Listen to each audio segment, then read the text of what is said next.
So why is depreciation important? You've got movable equipment depreciation, you've got depreciation associated with your buildings. They're two of your largest cost pools. They're not capped. Many institutions, they do a lot of work around physical equipment inventory. They're looking at their buildings, they're componentizing their buildings, they're looking at the useful lives, because it makes an impact on cost reimbursement to the extent that those are research facilities. Two changes here that might have some impact depending on what you're accounting, how you're accounting for that. So the first has to do with, or what I would say first is A21 disallows depreciation on asset costs that are donated by institutions through a matching process or through cost sharing, if it's prohibited by law or agreement. Probably not a lot of those situations, but there are some, and we know of some of those.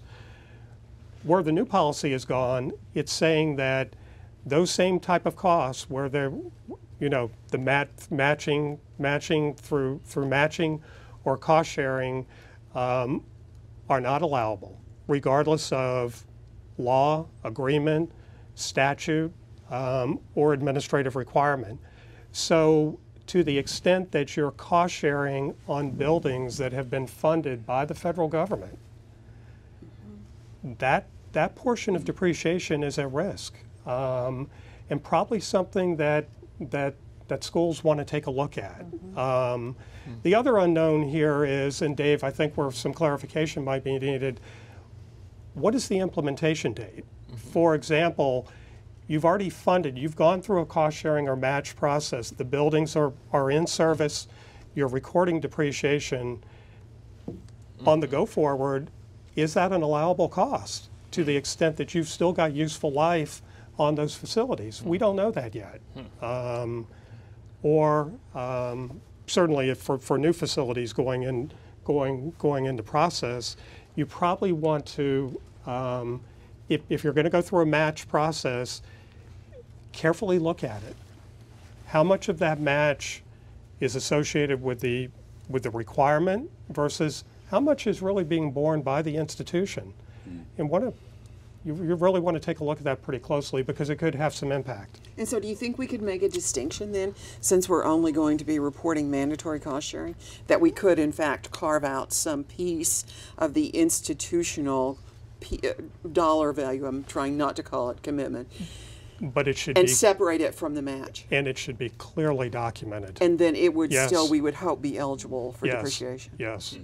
Yep. There is an FAQ on this that I really think they intended to clarify that they weren't talking about these kind of situations where in the past we were allowed to recover our cost share on a building. Now, of course, we can't recover our cost share on a little piece of immovable equipment, but a major, renovation or a building we could. But the FAQ doesn't do a very good job. And so if we're stuck with saying, we can't recover that, we do want to minimize that to the amount that truly was cost share. And further, I agree with Mark, this date is incredibly important, because we might have made different decisions in the past about how we were going to finance that building if we knew that we weren't going to be able to recover our cost share. Good point. Second point with depreciation, all I would mention is that there is a new rule: any asset acquired solely for the performance of a non-federal award, now that depreciation cost is not allowable. So you want to look, what's the use of that piece of equipment, of that facility, and again, document it so you've got a basis to claim the cost.